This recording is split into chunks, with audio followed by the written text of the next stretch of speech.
everyone, welcome back to my channel. This is Steady, and for this video, this is the second part of our mining mayhem strategy and tips video.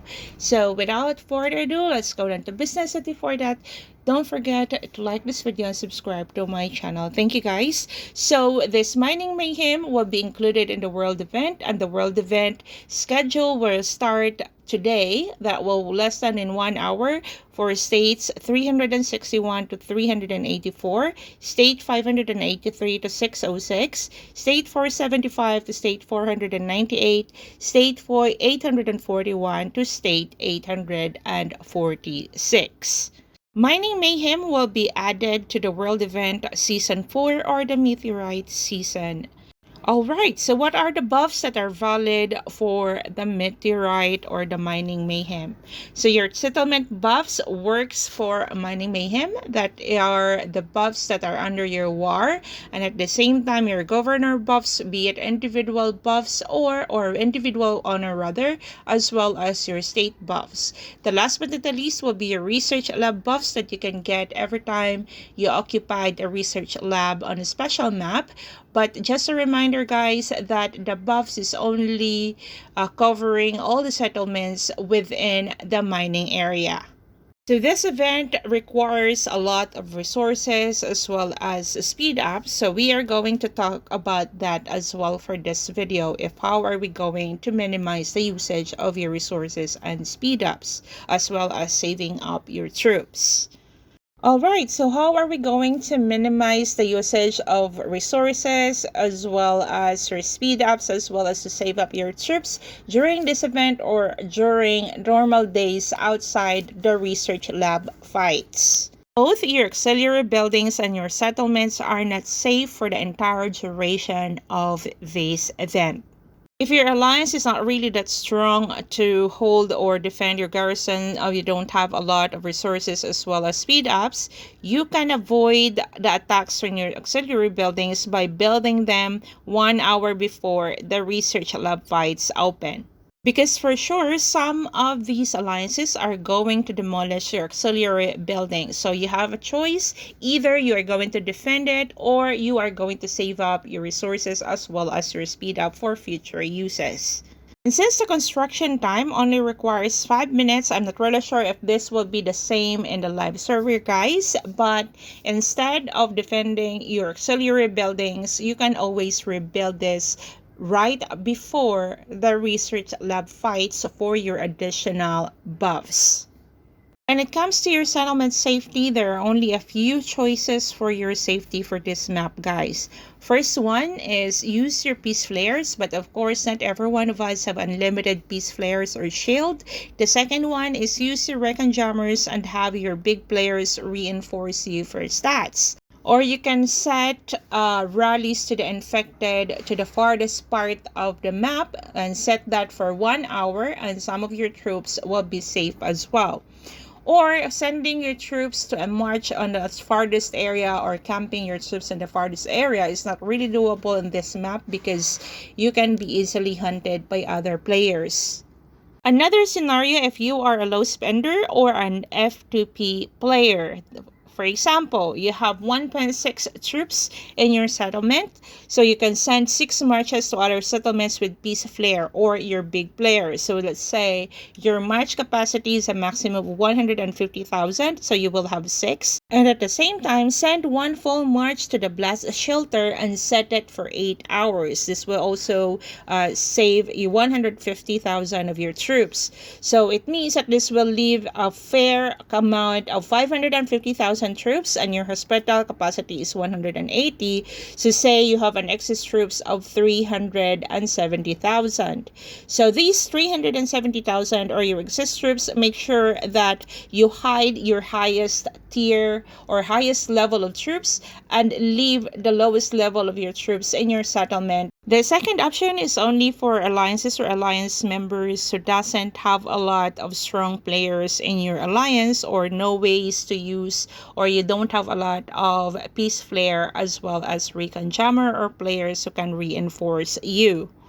The last option for you is to leave that special map after the research lab fights. So in case you are not going after the individual points and you already opened all your crates, the last option that you can do to save up your troops, your resources, as well as your speed ups is to leave the map. I'm not really sure if what is the requirement or how long you are allowed to leave the special map and come back to the event as well if there are other rules, but in PDR I did that for less than an hour and I was still able to keep my points. I will check the restrictions in the live server and I'm going to make an update for you guys.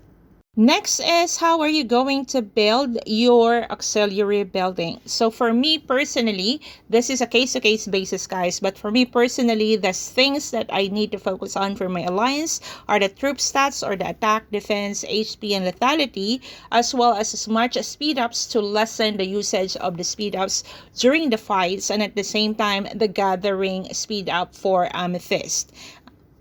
Unless they are going to change the duration of the construction time for the auxiliary buildings, then this is also one thing that you need to consider for the buffs.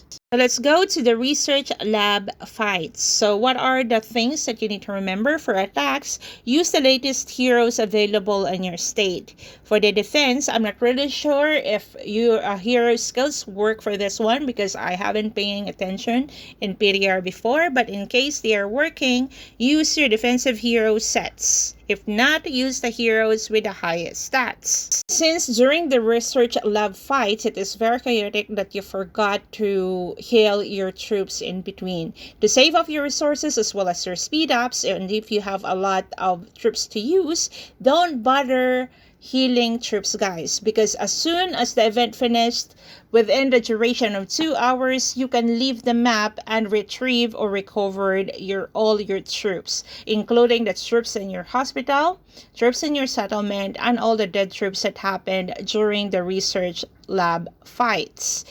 Remember, guys, that only the troops that got wounded or killed or overflowed in your hospital as well as your enlistment during the research lab fights are the only troops that you can recover after the fight. The troops that you are going to lose by attacking settlements outside the research lab fights or on normal days, as well as the troops in your hospital as well as your enlistment, those troops will need resources as well as speed ups to recover. Next, mine exploration as well as day 1 of the meteorite fight, or these are the day 3 and day 4 of the event. Always remember that for day 3 and day 4, only the alliance members can occupy the labs. It means that you don't have other competition with other alliances. To maximize your gameplay and for your entire alliance to get their own points, make it a habit to take turns in sending garrison troops during the occupancy or limit troops sent to either 10,000 to 20,000 troops per members. By doing this, your alliance members are going to be able to save up a lot of stamina for them to get points, and at the same time, all your members are able to collect as many points to unlock all the crates. The most important part is collect as many amethysts during day 3 and day 4 because these are the only days that you are free to collect as many amethysts as you can that will add up to your alliance points without being attacked by other alliances. Just a reminder that gathering amethyst is also one of the main sources of your alliance points. Last but not the least are the teams that you need to build for starting day 5 of your event onwards. So you will need rally leaders, joiners, gatherers, as well as the auxiliary building defenders. You can also add another role, for example, players who are going to distract your opponents either by just rallying settlements or attacking auxiliary buildings or whatever distraction your alliances wanted to do to distract other players during the research lab fights. So if you are a rally leader, you know already what you're going to do because you've been playing that on the live server. But then at the same time, guys, remember to activate your tower skills because the skills there are not activated automatically. You need to manually activate them for the skill to work. Next, if you are a joiner, use your second and third marches to join rallies and keep your main marches in your settlement for defense. Next, for the gatherers, for those who are assigned to gather amethyst, make sure to send full marches on the tiles, guys, because any of your opponents can attack those tiles. And at the same time, make sure to feed the gathered amethyst to the energy towers. And don't forget about this, because the amethyst that you have gathered will not be automatically added to the energy towers. Last but not least, guys, that ghost rallies work during this event.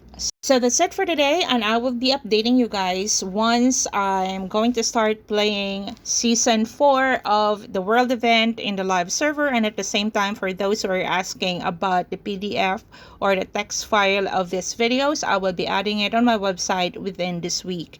See you guys and have a good day. Don't forget to like this video and subscribe to my channel. Bye!